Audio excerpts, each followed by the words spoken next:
You're listening to Self-Conscious with Chrissy Teigen, an Audible original podcast. Join me as we explore the cutting edge of health, wellness, and personal growth with the world's leading experts and thinkers. From inspiring stories to actionable insights, our conversations aim to help you lead a healthier, happier, and more productive life.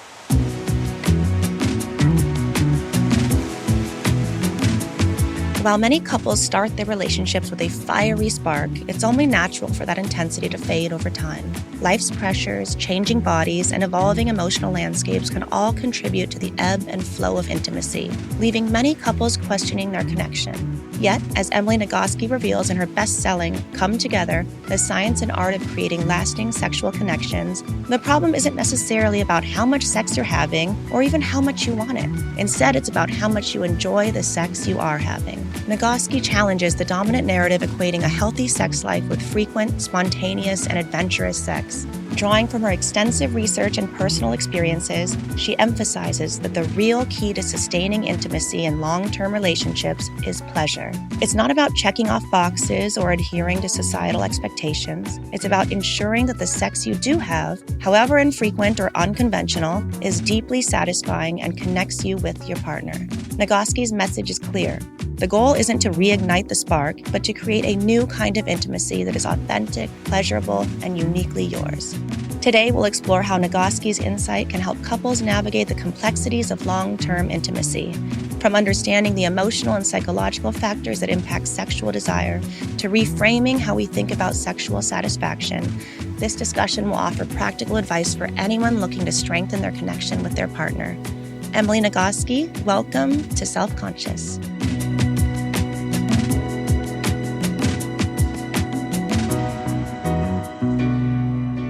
Emily Nagoski, thank you for being here. I think sex is such a weird topic, and for me, it's always none of my life is private, but for some reason, sex and pooping are just untalked about with me.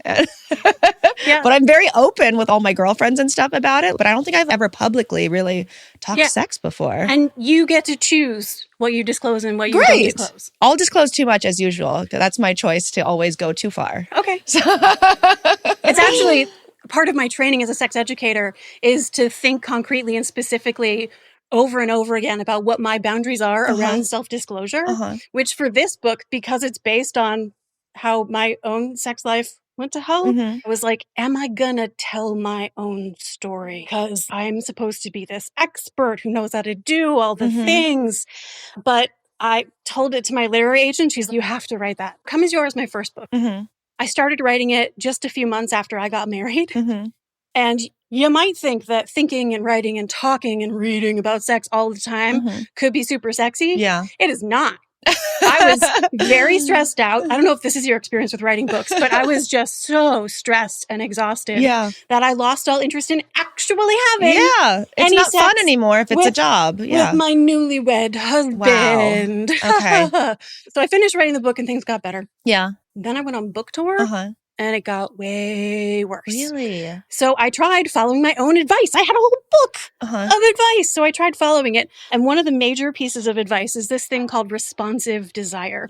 So where most of us grow up learning about sexual desire as being spontaneous, where you feel it out of the blue, just this. Erica Moen is the cartoonist who illustrated Come As You Are, and she draws spontaneous desire as a lightning bolt to the genitals. Kaboom! You're just like... And that was largely my experience of sexual desire. And then I got really stressed out from book tour. And I thought, oh, no, I have responsive desire now. So spontaneous desire is 100% normal. And so is responsive desire. So where spontaneous desire emerges in anticipation of pleasure, responsive desire emerges in response to pleasure. So the advice is... Oh, that sounds about right for me too then. You put your body in the bed. Yeah. You let your skin touch your partner's skin and your brain goes, oh, yeah, I like this. Yeah. I like this person. Yeah. This was a great idea. Yeah. So I put my body in the bed. I let my skin touch my partner's skin, and I cried and fell asleep. And that's when I was like, I need more advice than I gave in my own book. So I did what everybody's so different, though. It's so dynamic and so complex. And it changes so much over time. Oh, I'm glad you're saying that. Yes. Because I was a spontaneous kid. I was young, wild, and free. Bathrooms, changing rooms, anywhere, cars, vans, whatever. Didn't matter. Positions, different things, whatever. Yeah. Yeah. Like all the time, hot and horny, ready to go. Yeah. And then you get so stressed out by writing a book about helping people have great sex that you're like, I got nothing for you. And in fact, I'm going to cry on your hairy chest and then fall asleep. But that's still intimacy, though. It is. For me, I wanted to fix this problem. I missed the part of myself that accessed the erotic. So I did what any good sex nerd does. I went to Google Scholar, which is the specific corner of Google that just shows you peer-reviewed science. And that's when I knew I needed more help. What were the tears for? That it was just so difficult, or you were mad at yourself? The tears are? It turns out that was the question that I had to ask. But of course, that's not the question I asked. I asked Google. Yeah. How do couples sustain a strong sexual connection over the long term? And Google Scholar told me what I found there was totally different from everything that we see in the mainstream conversation about sex and long-term relationships. This is 2014, and there's this big conversation about distance. We need distance in a relationship because in desire, you need a bridge to cross. Distance is the key to keeping the spark alive. And then there's other people saying, no, intimacy, closeness is the key to keeping the spark alive. And what I found out, when you look at the research on people who self-identify as having extraordinary sex lives, who have magnificent sex, they do not talk about spark. They don't talk about desire. Desire barely scrapes into the top 10 characteristics of great sex. That was the lesson for me, that it wasn't about desire. So there's really two kinds of ways a couple can struggle with sex. One is the way I was struggling, which I'll talk about in a second. And the other way is, suppose this couple goes into sex therapy and partner A says, I was really into it, and I'm sorry this hurts my partner's feelings, but these days, if we never had sex again, I'd be totally fine with that. And this is not rare. I've never thought that before. That's a good sign. No, I have. I totally have. So have I. But if you get a great therapist like Peggy Kleinplatz, who's the primary researcher in the optimal sexual experiences research, she has interviewed dozens of people of all ages who self-identify as having extraordinary sex. When a couple comes in and says, I'm sorry it hurts my partner's feelings, but I'd be fine if we never had sex again, she says, okay, so tell me about the sex you don't want. What they usually say, do you think they go on to describe intensely pleasurable, connected, playful sex? No. They describe sex that is, in Peggy's words, dismal and disappointing. So they come in saying they have a low desire problem, but actually what they have is a low pleasure problem. Peggy will say, I rather like sex, but if that's the sex that I were having, I wouldn't want it either. Yeah. Because it's not dysfunctional not to want sex you do not like. Which, why would you? When you say it out loud, that you're like, of course. And yet, the number one reason why couples seek sex therapy is because of a desire differential. One partner wants sex more than the other does. But when they go in, it turns out at least one of the partners doesn't like the sex. This happened to me too. I was in the UK talking to some friends, and they were like, so Emily, how do couples sustain a strong sexual connection over the long term? They had 7 academic degrees between them and 2 children under 5. Wow. They're just asking out of curiosity, nothing to do with their own lives. And I was like, put your body in the bed, you let your skin touch your partner's skin. And one of the people literally pushed away from the table with a look of disgust on her face. And I was, okay, so there's your problem. Yeah. It is not that you do not want the sex. Of course you don't want it. You do not like the sex available in the relationship. So the question is, what kind of sex is worth wanting? What kind of sex is worth the time and energy that it takes, cordoning off space and emotional energy, and not doing any of the million other things we could be doing? You could be spending time with your friends or your kids, or going to school, or playing with your pets, or taking care of your family, or God forbid you're just watching TV. Why, when you could be doing all those other things, would you have sex? Yeah. What makes sex worth having? Is so interesting because I have heard, and recently from, was it my OB? She was like, the less you have, the less you want it. The more you have it, the more you want it. So you got to create a rhythm. Sometimes for some people that works. So I didn't know this couple. I knew this one person who wasn't in that couple anymore because they destroyed their relationship with this. They heard in the research how often couples on average have sex, and they decided that in order to be normal, because they had a desire differential, they're like, fine, we will meet this normal, heavy air quotes, normal standard of having sex at this frequency. What is that? I am not going to tell you because what's going to happen in your brain when I tell you that number? Yeah, you're going to say, I don't meet this. Yeah, you're going to be either, oh, phew, I'm doing fine, or you're going to be like, oh, no, what the fuck is wrong with me? Yeah. When I made a podcast, Mo, the producer, she went and looked it up because I wouldn't tell her. I was like, it's in the science. If you want to find it, you can go find out. And she did. And she went into a lesbian death spiral. Because she was like, there must be something terribly wrong with us that we're not having sex with them. No, imagine. So here's the thing about this couple. They had sex at that frequency. They didn't fix the fact that she didn't really like the sex they were having. So every time they had the sex, they were just reinforcing that her pleasure didn't matter, that what she wanted didn't matter, the kind of sex that they were having was not what she most wanted to be having. And they ruined their relationship because they focus more on frequency than on the quality of the sex. So it truly does not matter how often you do it. As long as when you do it, everybody who's involved really enjoys it. So what are the 3 secrets of partners with happy sex lives that you describe in the introduction? Yeah, I put it in the introduction because I'm not here to keep secrets. I want everybody to have great sex. The couples who sustain a strong sexual connection, regardless of their relationship structure, whether it's open or monogamous, no matter what the gender combination is, no matter their age or ability, 3 characteristics. 1, they're really good friends who trust and admire each other. And this is more controversial than I thought it would originally be. Really? But what I'm saying is that it matters more that you like each other than that you're horny for each other. Aww. When you admire and trust each other, it's so much easier. Why would you want to have sex with someone you don't like? 2, they prioritize sex. They decide that it matters for their relationship. They contribute something meaningful and unique. And so they protect time, space, energy. Sometimes they do the thing where you put it in the calendar. I know. I always made fun of that before. I get it now.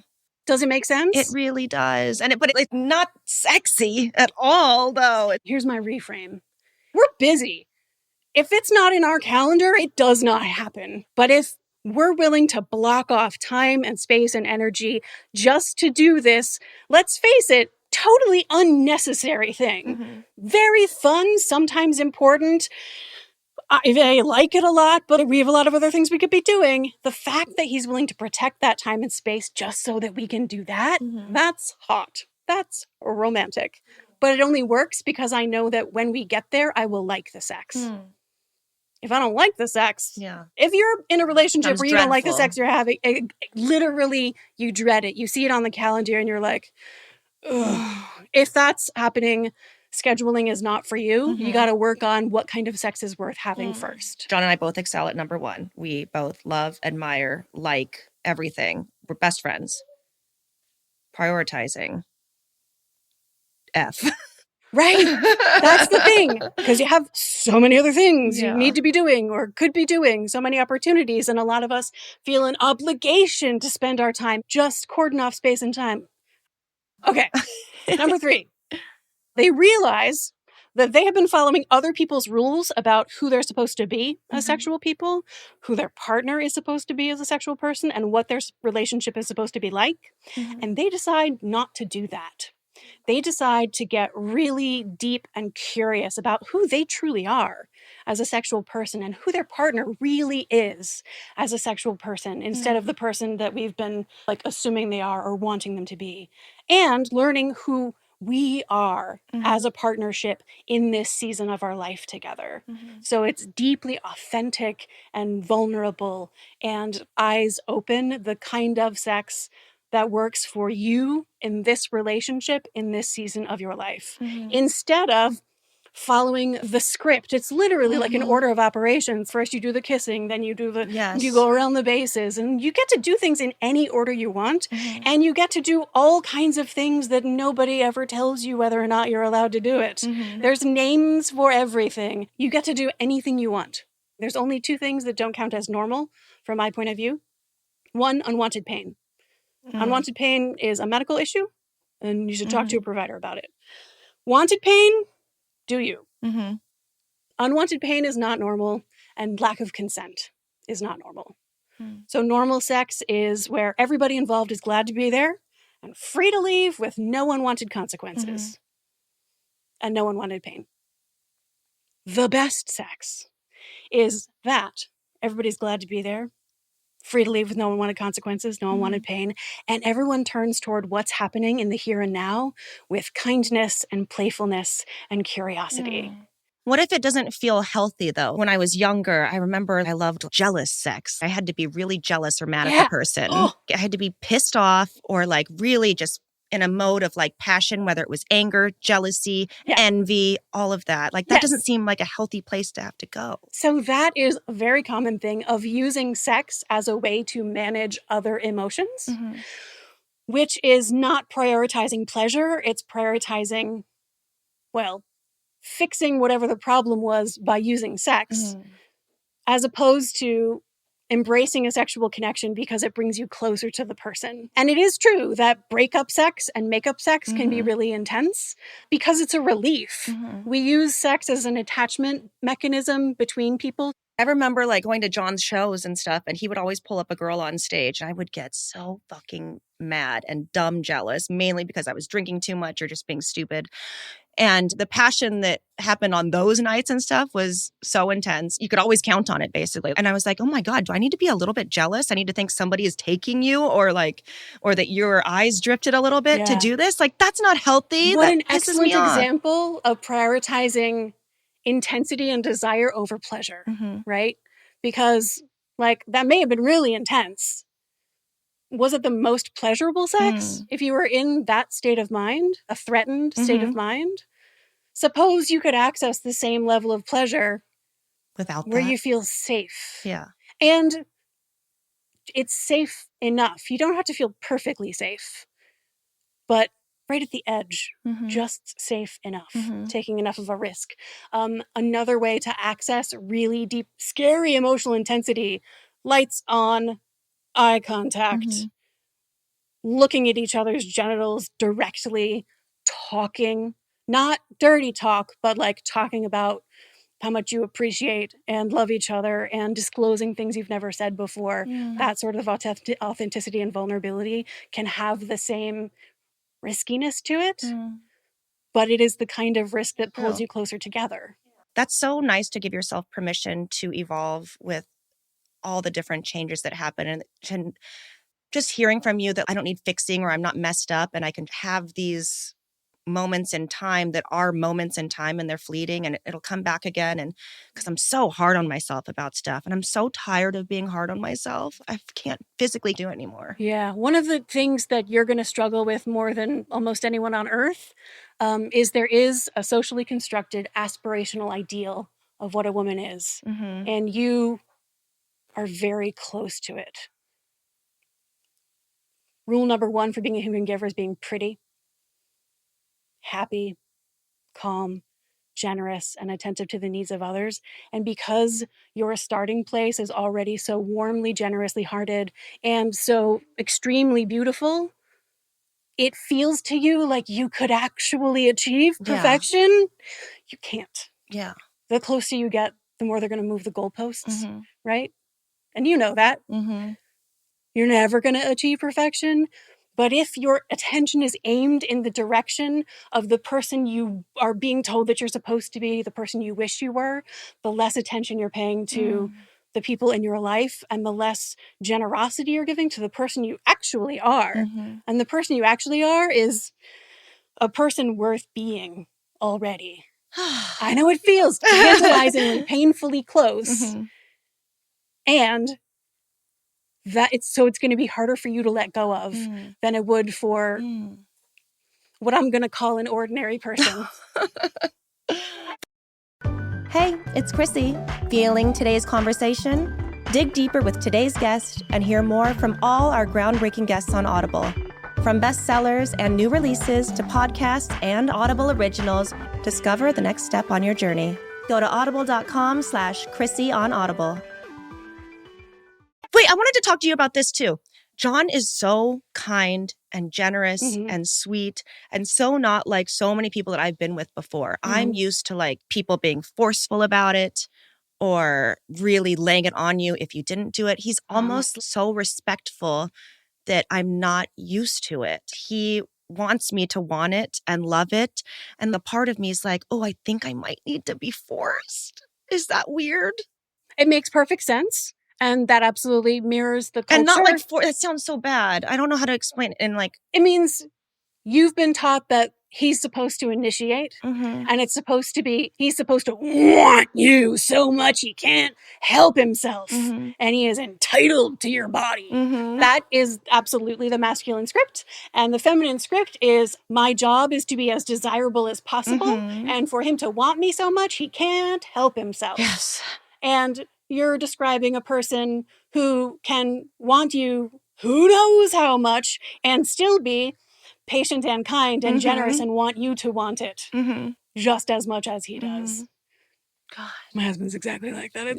He's so sweet. So yeah. He's so kind. So it makes sense that would be the script. And you can play that game. God, this is all the patriarchy again. So I can do it. I can it's do it. All if the it's patriarchy. I can There's do it. 2 chapters on the patriarchy. God, okay. 1 chapter specifically for heterosexual couples and how the patriarchy just like, you're screwed if you try to follow the rules of the patriarchy. You literally cannot win.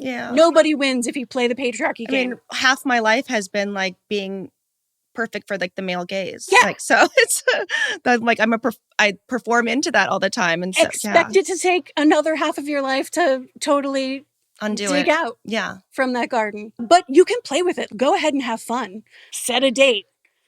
Get the childcare.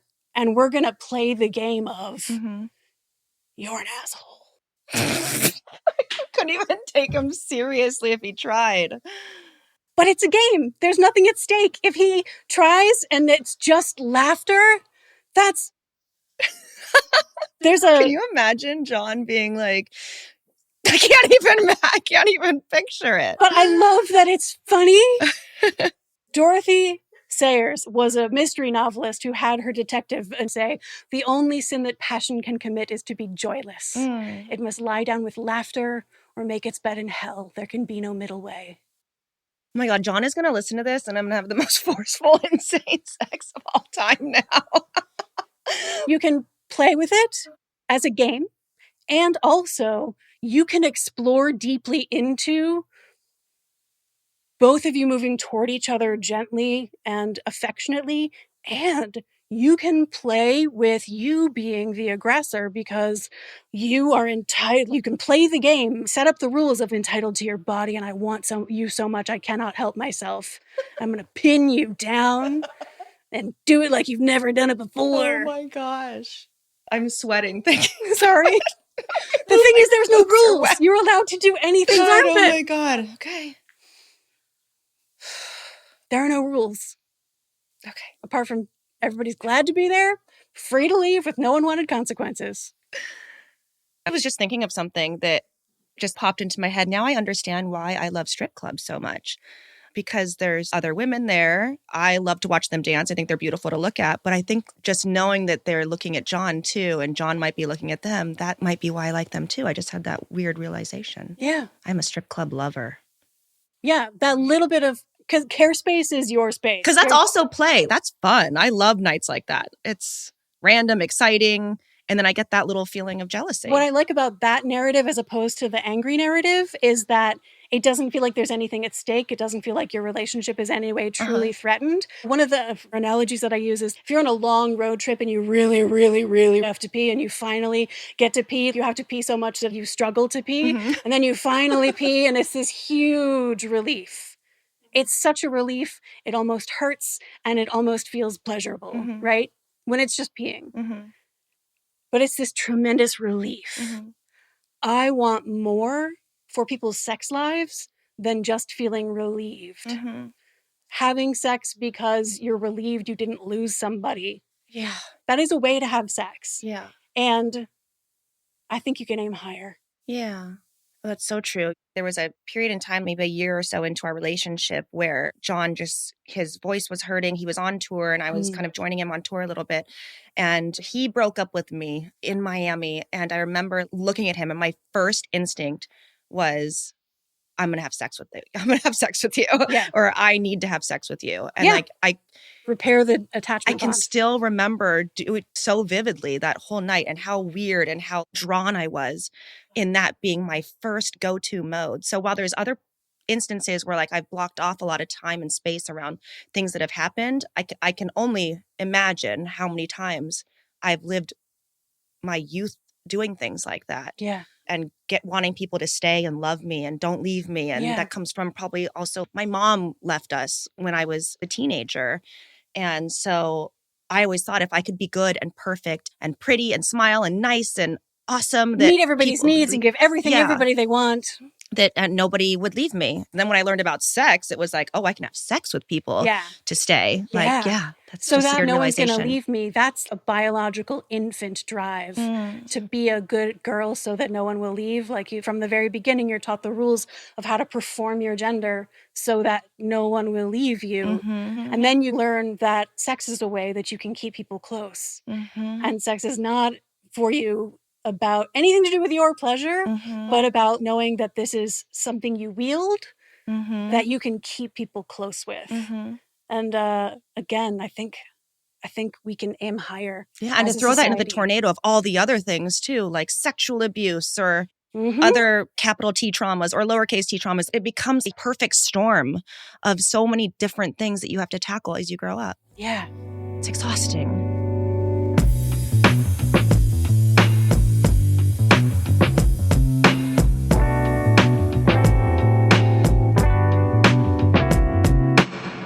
And now for the toolkit. Each episode's our guests distill their expertise into practical and actionable insights. Today, Emily Nagoski shares tips and strategies to increase sexual intimacy. This first exercise is called the mirror exercise, and it's very simple. You stand in front of a mirror as close to naked as you can tolerate. You look at what you see there, and you write down everything that you like. And what's going to happen in your brain is you're going to feel all the stuff that you have been told you are supposed to feel self-critical of. That is fine. You can have those self-critical thoughts literally any other time. Right now, what you're going to do is write down, and you're not going to do it today, right now, obviously. This is something you do for yourself. You write down if it is your ankle bones, write your ankle bones. If it is your spirit, because you see it in your eyes, write your spirit. Everything that you like. And then you do it again the next day. And you do it again the next day. You do it every day for a month. What's going to happen is you are going to start seeing through the noise of what everybody has told you you're supposed to feel critical about. And you're going to start seeing for real what a frackin' miracle your body actually is. And as you absorb the reality of what your body is, you're going to be inoculated against the cultural messages that you will still be receiving when you go out into the world, when you look at any magazine cover, when you watch any TV show, when you read any news about yourself. Like all the criticism you're going to receive, and each time you're going to find something new. Oh, that's a thing I like. And especially the parts of yourself that you feel most critical of, wait on those. But as you build up this sort of tolerance of being able to like parts of your body, look at a part that you struggle with and you're like, what if I liked that part? What if that part were at least welcome as part of my body? Does that make sense? So that's the mirror exercise. I would be looking at my C-section scars, my boob scars, everything. But then I think about all the babies and... Exactly. Yeah. This next exercise is called the 4 questions. You're going to draw a grid on a piece of paper. In the top corner, you're going to write, what is it that I want when I want sex? Like an emotion or... We'll get there. Okay. In the next box over, what is it that I don't want when I don't want sex? Okay. In the bottom left, what is it that I like when I like sex? I think these last two questions are going to be very useful for you. And in that final box, what is it that I don't like when I don't like sex? So people's flippant first response with what is it that I want when I want sex is orgasm, but 95% of people can have an orgasm by themselves. When you get past that, what is it that you want when you want sex with this partner? Most people's first response is connection, shared pleasure, the freedom to escape and ignore all the other life factors in the world and just focus on this thing that they like. Mm-hmm. When people talk about what they don't like, the single most common answer is feeling a sense of obligation. Mm-hmm. Feeling a sense of obligation also shows up in what I don't like when I don't like sex. There can be certain behaviors people really just don't like that they're only doing because they think they're supposed to. Intercourse is number one in the what is it that I don't like when I don't like sex, but we're doing it because I thought we were supposed to. What if you didn't want to? What if you didn't have to because you don't like it? What if all of us only ever had sex we like? Mm-hmm. You fill in the 4 boxes and then taking it all together, what do you notice? Is there a pattern? What do you see? Have your partner fill out the same 4 questions and talk to each other about your answers. The way you've been doing, you can talk about specific instances when things went great and it was because you wanted this, you were free from that, you liked this, you didn't have to deal with this other thing. Mm-hmm. Does that make sense? Mm-hmm. It is such a more productive way to talk about sex than how often should we be having it. Emily, thank you so much for joining us today. Thank you. It's my pleasure. Emily Nagoski's Come Together, the Science and Art of Creating Lasting Sexual Connections is available on Audible. Until then, tune in, turn on, and feel better. This is Chrissy Teigen, and you've been listening to Self-Conscious, an Audible original podcast. This has been an Audible original, produced by Audible and Huntley Productions. Hosted by Chrissy Teigen, executive producer for Huntley Productions, Chrissy Teigen. Executive producer for Audible, Stacey Creamer. Recorded and engineered by Alex Sky. Mixed and mastered by Jeremiah Zimmerman. Edited by Lisa Orkin. Head of Creative Development at Audible, Kate Navin. Chief Content Officer, Rachel Giazza. Copyright 2024 by Audible Originals, LLC. Sound recording copyright 2024 by Audible Originals, LLC.